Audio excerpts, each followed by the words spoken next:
విడువని దేవుడవు, నన్ను విడువని దేవుడవు, ఎడబాయని దేవుడవు. మంచిది ప్రియులారా, మరి ఈ సంవత్సరంలో దేవుడు మనకిచ్చిన వాక్య భాగాన్ని మనం ధ్యానం చేస్తున్నాం. దేవుని రాజ్యాన్ని గురించి మనం ధ్యానిస్తూ ఉన్నాము. అలాగే మరి నీతిని గురించి మనం ధ్యానిస్తూ ఉన్నాం. శాస్త్రుల నీతి కంటేను పరిశీల నీతి కంటేను మీ నీతి అధికము కాదు కదా మీరు దేవుని రాజ్యములు అనగా పరలోక రాజ్యంలో ప్రవేశింపరు అని పోయిన వారం కొన్ని విషయాలు మనం ధ్యానం చేశాం. ప్రియులారా, మరి ఈ సమయంలో మత్తయి సువార్త 5వ అధ్యాయం,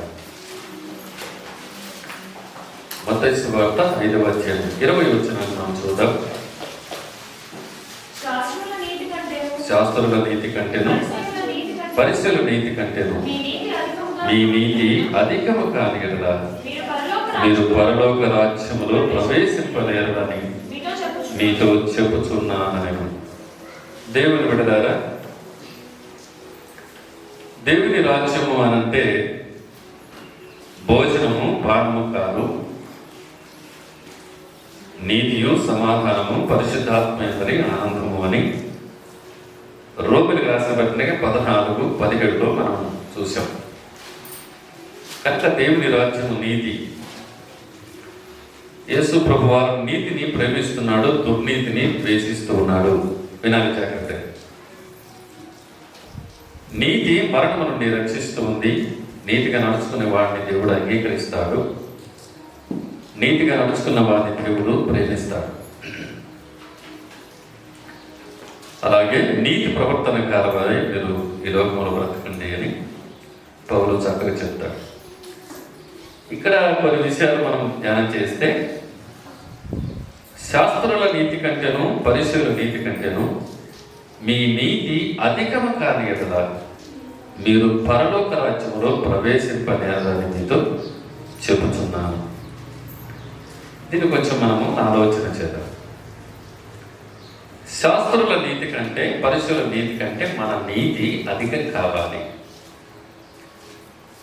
శాస్త్రుల నీతి ఏమిటి, పరిశీల నీతి ఏమిటి? లూకాసు వార్త 18వ అధ్యాయం 10వ వచనాన్ని చూద్దాం. ప్రార్థన చేయుటకై ఇద్దరు మనుషులు దేవాలయంలోకి వెళ్ళి వారిలో ఒకడు పరిశీలుడు, ఒకడు సుంకరి. పరిశీల నీతి కంటేను మన నీతి అధికం కావాలి అన్నాడు కదా. కనుక వీరి నీతి ఏమిటో ఇక్కడ మనకు చూస్తాం.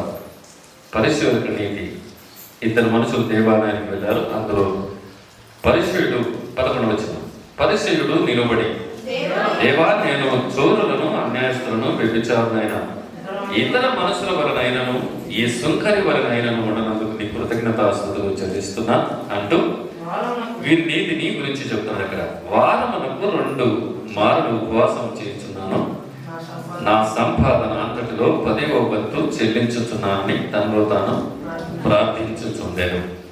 వినండి, పరిశీల నీతి ఏమిటంట చెప్పండి. పరిశీల నీతి ఏంటంట చెప్పండి, చెప్పండి. ఏమా వారానికి చెప్పండి, వారానికి 2 సార్లు ఉపవాస ప్రార్థన చేస్తున్నాడు. వారానికి 2 సార్లు ఉపవాస ప్రార్థన చేస్తున్నప్పుడు మనం ఎన్నిసార్లు చేయాలా?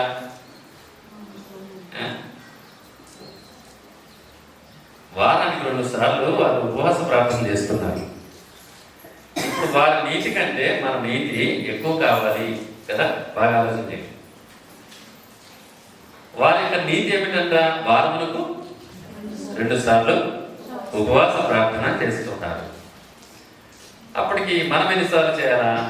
ఇప్పుడు మన నీతి అధికం కావాలి, బాగా ఆలోచించాలి. శాస్త్రుల నీతి కంటేను పరిశీల నీతి కంటేను మీ నీతి అధికము కాకపోతే పరలోకములో, వినాలి బాగా, పరలోకములో చేరలేదు. పరిశీల నీతి ఏంటి? వారమునకు 2 సార్లు ఉపవాస ప్రార్థన చేస్తున్నారు. అప్పటికి మనం ఎన్నిసార్లు చేయాలా? వాళ్ళకంటే ఒక పూట అయినా ఎక్కువ చేయాలి. అర్థమవుతుంది? వారి నీతి కంటే మన నీతి అధికం కావాలి. అధికం కావాలంటే వారికంటే ఒక పూట ఎక్కువ మనము చేయలేదా? మీకు అర్థమవుతుందా? అదే వారికంటే ఇప్పుడు వారానికి 2 సార్లు వాళ్ళు ఉపవాస ప్రార్థన చేస్తున్నప్పుడు మన నీతి అధికం కావాలంటే ఇంకొక పూట ఎక్కువ మనం చేయాలా? అంటే వారికంటే ఒక పూట ఎక్కువ ఉపవాస ప్రార్థన చేయాలా? మరి ఎందాక తిరుగుతూనే ఉంటారు ఉపవాస ప్రార్థనలు చేయకుండా. ఉపవాస ప్రార్థన చాలా బలమైనది. ఉపవాస ప్రార్థన చాలా బలమైనది. ఒక వ్యక్తి ఉపవాసంతో ప్రభు దగ్గర ప్రార్థన చేయగలిగితే దేవుడు చేయనటువంటి కార్యం ఏది కూడా ఉండదు. అద్భుతం చేస్తాడు. అది ఉపవాసం కూడా నీ కొరకు అన్నట్టుగా చేయొద్దు. అర్థమవుతుందా?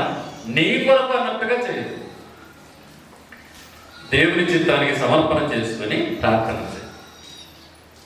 దేవుడు తప్పకుండా నీ పట్ల కార్యం చేస్తాడు. ఏదైతే నువ్వు ప్రార్థన చేస్తావో ఆ ప్రార్థనకు జవాబు తప్పక ఇస్తాడు.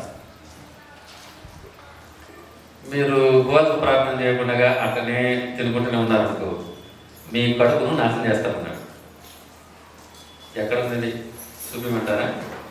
కొరింథీయులకు రాసిన మొదటి పత్రిక 6వ అధ్యాయం 13వ వచనం. 6వ అధ్యాయం 13వ వచనం. భోజన పదార్థములు కడుపునకును కడుపు భోజన పదార్థములకును నియమింపబడి ఉన్నవి. దేవుడు దానిని వాటిని ఏమర్థమవుతుందా? భోజన పదార్థములు కడుపుకు భోజన పదార్థములు నియమింపబడి ఉన్నాయి. అందుకే భోజనకి కడుపుకి బాగా లింక్ ఉంది. అందుకే పద్దాక తింటాం. భోజన పదార్థములు కడుపుకు భోజన పదార్థములు నియమింపబడి ఉన్నాయి. అంటే కడుపు ఎందుకుంది అని అంటే భోజనం కొరకు. అంతేనా? కడుపు ఎందుకుంది అంటే భోజనం కొరకు. Okay, right. అయితే దేవుడు ఏమంటున్నాడో తెలిసిన పౌలు ఒక చక్కని మాట చెప్తుంది కదా. ఏమని చెప్తున్నాడు అంటే, భోజన పదార్థములు కడుపుకు భోజన పదార్థములు నియమింపబడి ఉన్నవి. అయితే దేవుడు దానిని వాటిని నాశనం చేయరు. దానిని అంటే ఏంది? కడుపు. వాటిని అంటే భోజనాన్ని. అర్థమవుతుందా? దేవుడు దానిని వాటిని, దానిని అంటే కడుపుని, వాటిని అంటే మనం తినేది నాశనం చేస్తారంట. ఏంటి? పద్దాక తినుకుంటుంటామని. ఏమో అర్థమైందని నేను చెప్పేది. ఒక్క పూట అయినా ఉపవాసం అనకుండా పద్దాక తినుకుంటూ ఉంటాము కాబట్టి ఏం చేస్తాడు? కడుపుని ఏం చేస్తాడంట? నాశనం చేస్తాడు. నువ్వు తినేదాన్ని కూడా మాట్లాడలే, నువ్వు తినేదాన్ని కూడా నాశనం చేస్తాడంట. దేవుడు దానిని వాటిని నాశనం చేయను.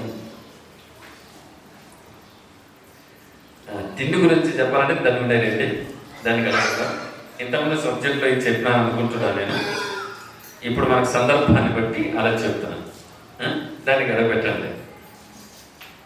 సరే, ఉపవాసానికి వద్దాం. ఇప్పుడు మరి మత్తయి సువార్త 6వ అధ్యాయం 13వ వచనం. మీరు ఉపవాసము చేయనప్పుడు వేషధారుల వలె దుఃఖముఖలై ఉండకూడదు. తాము ఉపవాసము చేయించున్నట్టు మనుషులకు కనబడవలని వారు తమ ముఖములను వికారము చేసుకుంటారు. వారు తమ బలము పొందినారని నిశ్చయం మీతో చెబుతున్నాను. ఉపవాసము చేయించున్నప్పుడు మనుషులకు కనబడవలనని కాక రహస్యమంతున్న నీ తండ్రికి కనబడవలనని. నీవు ఉపవాసము చేయనప్పుడు నీ తల అంటుకుని నీ ముఖమును కడుక్కును. అప్పుడు రహస్యమందు చూచుచున్న నీ తండ్రి నీకు ప్రతిఫలమిచ్చును. ఉపవాసం చేయడం అనేది మనుషులకు కనబడినట్టుగా చేయకూడదు. మనుషులకు కనబడినట్టుగా చేస్తే నిన్ను మెచ్చుకుంటారు. అర్థమవుతుందా? అట్లా నువ్వు చేయకూడదు. నువ్వు ఉపవాసం చేస్తున్నావంటే ముఖం కడుక్కొని చక్కగా తల నూనె అంటుకొని చక్కగా గదిలోకి వెళ్ళి ప్రార్థన చేసుకోవాలి. బయటికి కనబడినట్లుగా మనం ఉపవాసము చేయకూడదు. నేను నేర్చుకున్న అలవాటు ఏంటంటే నేను ఉపవాసం ఉన్నానంటే బయటకు వెళ్ళను. అది నా అలవాటు. బయటికి వెళ్ళినానంటే ఉపవాసం ఉన్నాను. అది కూడా చెప్తాను. నేను బయటికి వెళ్తున్నానంటే ఉపవాసం ఉన్నాను. ఉపవాసం ఉన్నాను అని అంటే మందిరంలో ఉంటాను. ఎందుకు ఈ ఉపవాసంలో అంటే అక్కడ వచ్చినాడు రహస్యమందున్న చూచుతున్న తండ్రి నీకు ప్రతిఫలాన్ని ఇస్తాడు. ఇలాంటి ఉపవాసాన్ని నువ్వు చేయగలిగితే రహస్యమందు చూచుతున్న తండ్రి నీకు ప్రతిఫలాన్ని ఇస్తాడు అని చక్కగా ప్రభు వారే చెప్పారు.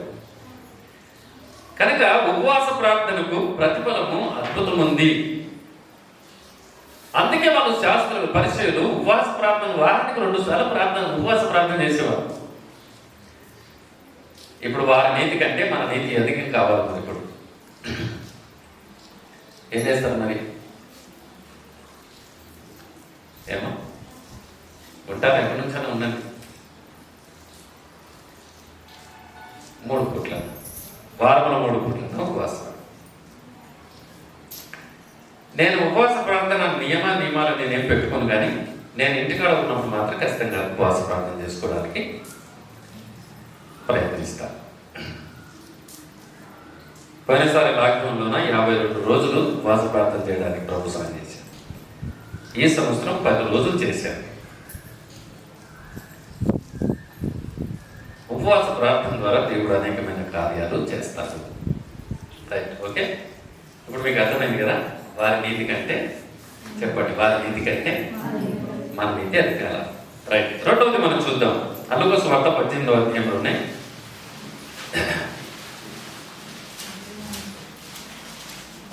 లూకా సువార్త 18వ అధ్యాయం 12వ వచనం, వారమునకు 2 మార్లు ఉపవాసము చేస్తున్నాం, అలాగే నా సంపాదన అంతటిలో 10వ వంతు చెల్లించుతున్నాము. ఇంకోటి ఉంది ఇక్కడ, నా సంపాదన అంతటిలో చెప్పండి 10వ వంతు చెల్లించుచున్నాను. 10వ వంతు అంటే మీకు తెలుసు కదా ఏమా? 10వ వంతు అంటే 10వ వంతు అంటే మీకు తెలుసు కదా. రైట్, 10 రూపాయలు నీ దగ్గర ఉందంటే 1 రూపాయి దేవుంది. 100 రూపాయలు నీ దగ్గర ఉందంటే 10 రూపాయలు దేవుంది. ఒకవేళ 1000 రూపాయలు ఉందనుకో 100 రూపాయలు దేవుంది కదా. ఇలా ఎంత అన్నామండి, 1,00,000 రూపాయలు ఉందనుకో 10,000 దేవుడు. ఇది పాత నిబంధన కాలం యొక్క పద్ధతి, రూల్స్. దేవుడు చెప్పింది 10వ భాగము యెహోవా సొమ్ము అని లేవియ కాండములో 27వ అధ్యాయంలోన ఉంటుంది. చివరి వచనాల్లో అది యెహోవా సొమ్ము, దేవునికే ఇవ్వాలి అది మనం తినకూడదు. ఒకవేళ దాన్ని మనం తింటే శాపగ్రస్తులు అవుతారు అని మలాకి గ్రంథంలో స్పష్టంగా ఉంది. అది యెహోవా సొమ్ము. వినండి, ఇప్పుడు అది యెహోవా సొమ్ము. మరి నీ సొమ్ము ఏమిస్తున్నావు? 10వ భాగం అనేది యెహోవా సొమ్ము. అది మన సొమ్ము కాదు. 10వ భాగము ఇస్తున్నప్పుడు అది దేవుని సొమ్ము అని ఇస్తున్నాం. మన సొమ్ము అని ఎట్లేదు అక్కడ. అర్థమవుతుందా? ఇప్పుడు మన నీతి ఎక్కువ కాదు. ఇప్పుడు అర్థమవుతుందా? మన నీతి ఎక్కువ కాదు. ఇప్పుడు మన నీతి ఎక్కువ కావాలంటే నీ భాగం ఇవ్వాలి. ఏమా? అర్థమవుతుందా? మన నీతి ఎక్కువ కావాలి. మన నీతి ఎక్కువ కావాలంటే 10వ భాగం కంటే ఎక్కువ ఇవ్వాలి. మన నీతి అధికం కాకపోతే మనం పరలోకంలో చేరలేము అని అర్థమవుతుంది కదా. ఇప్పుడు మన నీతి అధికం కావాలి. ఇప్పుడు సరే, దేంట్లో వాళ్ళు తీస్తున్నారు చూద్దాం.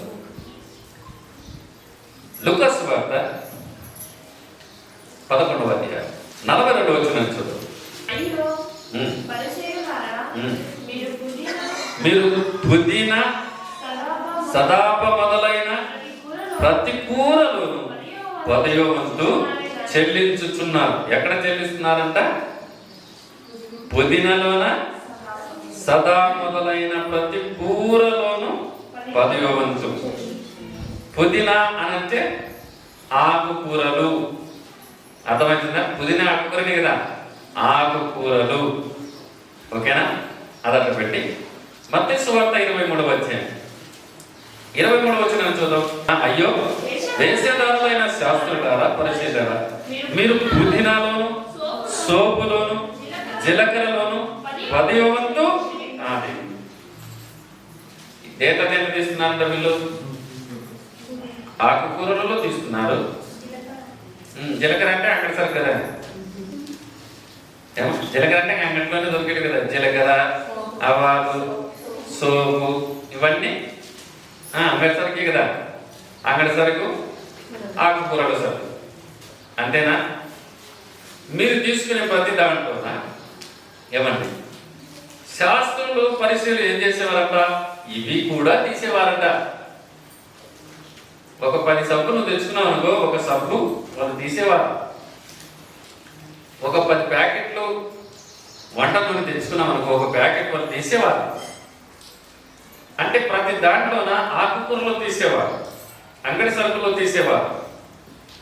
ప్రతి దాంట్లోనూ కూడా వాళ్ళు తీస్తూ ఉన్నారు. మన నీతి అధికం కాదు. ఇప్పుడు శాస్త్రాల నీతి కంటేనో పరిశీలన నీతి కంటేనో మన నీతి అధికం కావాలి. మరి ఎప్పుడైనా తెచ్చినావా? జీలకర్ర తెచ్చినావా? సోప్ ఎప్పుడైనా తెచ్చినావా? పుదీనా ఎప్పుడైనా తెచ్చినారా? ఏమో తెచ్చినారా? ఎప్పుడన్నా ఆకుకూరలు ఎప్పుడన్నా తెచ్చినారా? ఇంకా ఇట్లా చూసుకుంటే అన్నిట్లో తేవాలి. మరి మీరు వారి నీతి కంటే మన నీతి చెప్పరా? ఏం మాట్లాడంటే మన నీతి అధికం కావాలి. ఇంకా పాత నిబంధన కాలం చూస్తే ఫలవృక్షాలలోనేమి, పశువులలోనేమి, గొర్రెల మేకలలోనేమి, పక్షులలోనేమి, పొలాలు ఉన్న పట్టుల్లోనేమి, అన్నిట్లో 10వ వంతు దేవుని సొమ్ము. పాత నిబంధన కాలం 10వ వంతు, క్రొత్త నిబంధన కాలం వర్ధిల్లు ఉంది. అది వాక్య పెట్టారు. ఇప్పుడు చెప్పండి, మరి ఇవన్నీ ఎప్పుడైనా తెచ్చినామో మనము? కొంతమంది తెస్తారు, మనం చర్చ వరకు. కొంతమంది అన్ని తీసుకుని వస్తారు, కొంతమంది ఇంటికే తెస్తారు, కొంతమంది చర్చ కూడా తెస్తారు. మిగతా వాళ్ళ పని మరి మిగతా వాళ్ళ పరిస్థితి ఏంటి? ఒకవేళ వారి నీతి కంటే మన నీతి అధికం కాకపోతే పరలోకం లేదంటున్నాడు ఆయన చెప్పాడు, ప్రభు వారే చెప్పారు. వారి నీతి కంటే మన నీతి అధికం కాంటే అంటే ఇప్పుడు వాళ్ళు ఒక్క సూప్ తెచ్చినాడు అనుకో, మనం 2 సూపులు తేవాలి, అంతేనా? మన నీతి అధికం కావాలి కదా. వాళ్ళు ఒక్క సూప్ తెచ్చినారు అనుకో, మన నీతి ఎక్కువ కావాలంటే చెప్పండి ఇంకో సూప్ తేవాలి కదా. ఒక కట్ట పుదీనా వాళ్ళ రూల్స్. ఇక మన కట్ట కావాలంటే 2 కట్టలు తీసుకురావాలి పుదీనా. వాళ్ళు డజన్ ఐటమ్ తెచ్చినారు అనుకో, మనం 2 డజన్లు కావాల్సిందే డబల్. వాళ్ళు ఒక 50 పండు తెచ్చినారనుకో, మనం 2 తేవాల్సిందే. ఎందుకంటే మన నీతి దేవుని రాజ్యము ఎలాంటిది? నీతి గుర్తుపెట్టుకోవాలి. నీతిగా జీవించేవాడు నీతి రాజ్యంలో ప్రవేశిస్తాడు. శాస్త్రాల నీతి కంటే పరిశీలన నీతి కంటే మన నీతి అధికం కాకపోతే మనం అందులో చేరలేమని ప్రభు వారే చెప్పారు. శాస్త్ర పరిశీలన నీతి ఏమిటి? వారికి 2 సార్లు ఉపవాస ప్రార్థన చేస్తున్నారు, మనం ఎన్నిసార్లు చేస్తున్నాం? మరి వారు అన్నింటిలో తీస్తున్నారు, మనం ఎన్నింటిలో తీస్తున్నాం? మరి ఆలోచించండి కదా, ఆలోచించండి. మన నీతి అధికం. నీతి ఏం చేస్తుందంట? మరణం నుండి రక్షిస్తుంది. నీతిగా నడిచే వారిని ప్రభు ప్రేమిస్తున్నాడు, నీతిగా నడిచే వారిని ప్రభు అంగీకరిస్తాడు. మన నీతిని బట్టి ఏమండి మనల్ని ప్రేమిస్తున్నాడు ఆయన, మన నీతిని బట్టి మనల్ని అంగీకరిస్తున్నాడు ఆయన, మన నీతిని బట్టి ఆ మరణం అనే శిక్ష నుండి తప్పిస్తున్నాడు ఆయన. దానిని తప్పించుకొని పరలోకంలో చేరాలి. మరి అంటే మన నీతి అధికం కావాలి, వారి నీతి కంటే మన నీతి అధికం కావాలి. అప్పుడు పరలోకంలో చేరుతాము అని ప్రభువారే చెప్పారు.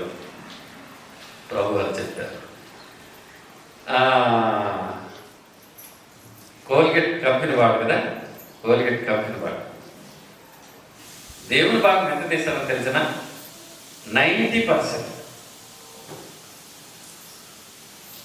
90% దేవునికి ఇస్తారంట.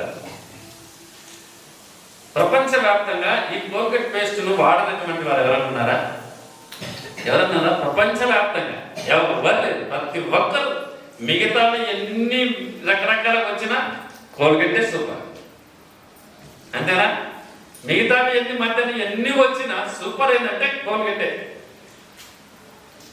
ఆ కోల్గేట్ కంపెనీ వాడు దేవునికి మొదట ఇవ్వడం ప్రారంభించాడు. ఒకటి ఇవ్వడం ప్రారంభించినాడట, దేవుడు బ్లెస్ చేసే కొద్దీ 2 ఇవ్వడం ప్రారంభించి 3 ఇవ్వడం ప్రారంభించి 4, 5, 90% దేవుని పని కొరకు ఖర్చు పెడుతున్నాడు.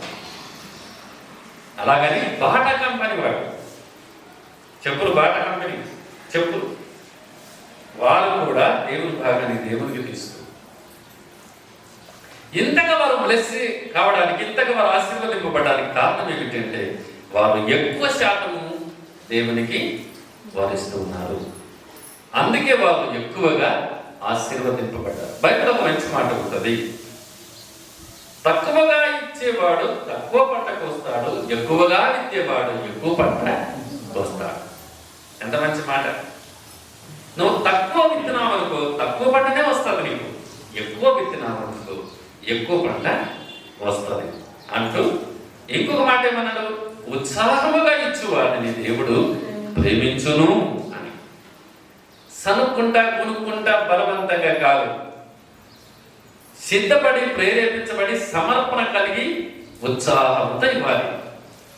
దేవునికి ఇచ్చేటప్పుడు కూడా ఉత్సాహంతో ఇవ్వాలట, సంతోషంతో ఇవ్వాలి. ఆ మాట చూద్దామా? సామెతల గ్రంథం 3వ అధ్యాయం 9వ వచనం చూద్దాం. నీ రాబడి అంతటిలో ప్రథమ ఫలమును నీ ఆస్తిలో భాగమును ఇచ్చి యెహోవాను ఘనపరచు. చూసావా? దేవానికి స్తోత్రాలు తండ్రి, ఇదిగో నాన్న నువ్వు ఇచ్చిన దాంట్లోన నీ భాగాన్ని నీకు ఇస్తున్నాను అని దేవుని ఘనపరచాలంట. దేవునికి స్తోత్రాలు చెల్లించాలంట. చూసారా? దేవుణ్ణి ఘనపరచు. అలా చేస్తే ఏం జరుగుతుందంటే కిందికి రండి, అప్పుడు నీ కొట్లలో ధాన్యము సమృద్ధిగా ఉంటుంది, నీ గానుగలలో క్రొత్త ద్రాక్షరసము పైకి పొరగిపారు. క్రొత్త ద్రాక్షరసం అంటే నూతన కార్యాలు.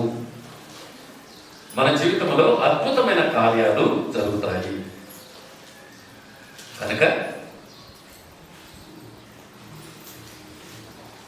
దేవుని నీతి మనలోనికి రావాలి. అందుకే ప్రభువైన క్రీస్తు వారు శిలువలో మరణించాడు. రోమీయులకు రాసిన పత్రిక 8వ అధ్యాయం 4వ వచనం.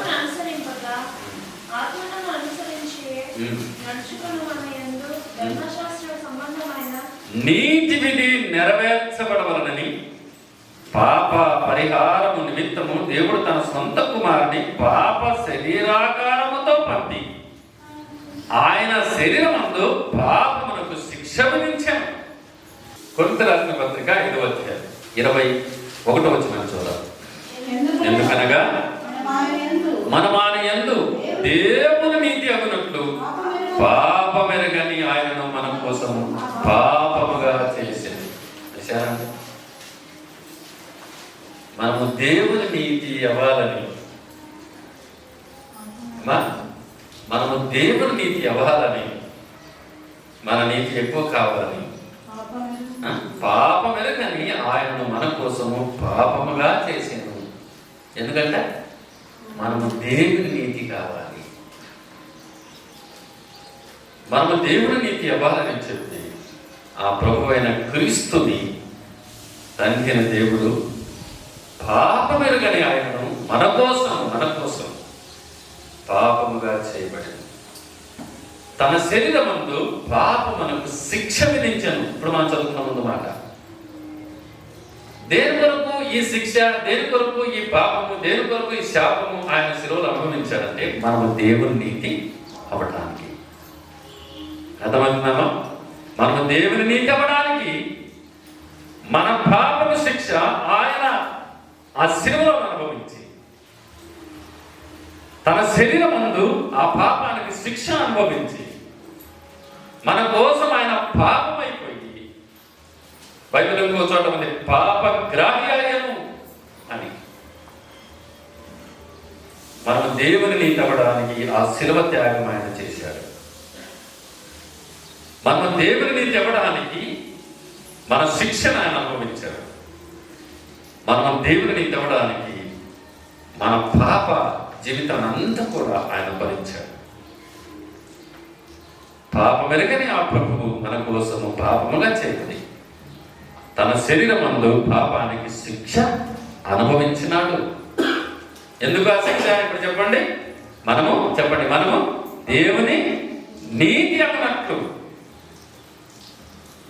ఆ నీతి మనకు కావాలి. అప్పుడు మనము దేవుని రాజ్యము పానము నీతి కాదు, పానము భోజనం పానం కాదు, నీతి అనిపించింది. ఆ నీతి రాజ్యంలో ప్రవేశించటానికి ఎక్కడికి చెబుదామా? చెప్పండి. మరి శాస్త్ర నీతి కంటను పరిశీలన నీతి కంటను మన నీతి అధిక వారానికి చెప్పాలి. ఎన్నిసార్లు చేస్తారు మరి ఉపవాస ప్రార్థన? వారానికి ఒక్క పూట చేసి ఇంక అయిపోయింది, లేదు ఉపవాసం నా పని. ఒక్క పూట వారానికి ఒక పూట చేసి ఇంక అయిపోయింది, అంటే ఇంతకంటే ఎక్కువ చేయలేదు ఆయన అని. మన నీతి అధికం కావాలి కదా. దేవుని నీతి కావడానికి ప్రభువు ఆ శిలువ యాగాన్ని చేశారు.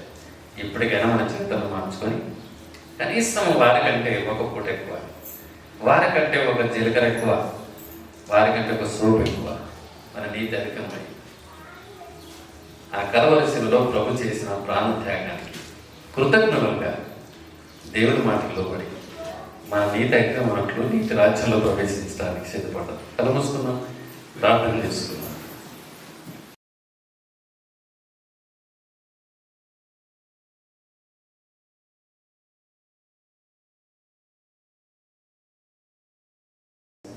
పరిశుద్ధమైన తండ్రి, స్తోత్రాలు నాయన. మీ రాజ్యమును గురించినటువంటి వర్తమానాలు మీరు మాకు తెలియజేస్తున్నందుకు స్తోత్రాలు చెల్లిస్తున్నాం. మా నీతి అధికం కాకపోతే పరలోకములో చేరలేరు అని ప్రభువా మీరు ఈ లోకములో ఉన్నప్పుడు చెప్పారు. శాస్త్రంలో పరిచయం వారి నీతి ఏమిటో కూడా మాకు చెప్పారు. వాస్తవంగా నా తండ్రి శాస్త్రుల పరిచయాలు నా తండ్రి మరి సర్ప సంతానం అని మీరు అన్నారు. కానీ అలాంటి వ్యక్తులే వారి నీతిని అక్కడ కనపరిచినట్టుగా చూస్తున్నాం. అయితే నిత్యరాజ్యం కావాలని కోరుకున్న మా జీవితాలకు వారి నీతి కంటే ఇంకా అధికం కావాలని మీరు చెప్పిన మాటలు ఎంత వాస్తవం. కనుక మీ మాటలు మా జీవితాలకు తీసుకుని వారు మనకు 2 సార్లే కాదు, వారికంటే ఒక పూట ఎక్కువ, 10 వంతే కాదు, వారికంటే ఎక్కువ కానీ ఇచ్చి నిన్ను మహింపరిచే గొప్ప కృప దయచేయమని వేడుకుంటూ మీ గొప్ప మీద నింపండి. ప్రతి కుటుంబాలలో అవసరతలన్నీ తీర్చండి, కదువలని తీర్చండి. చిన్నపిల్లలను, యవన బిడ్డలను, పెద్దలందరినీ దర్శించండి. ఈ మెసేజ్ బిడ్డలందరినీ ఆశీర్వాదకరం మార్చమని వేడుకుంటూ దేవానికి మహిమ చెల్లిస్తూ చెప్పబడిన మాటలు వ్యర్థం కాకుండా పరిపరిచింది. ఏ స్థితివైనా మనం స్తుతించి వేడుచున్నాము తండ్రి. ఆమేన్.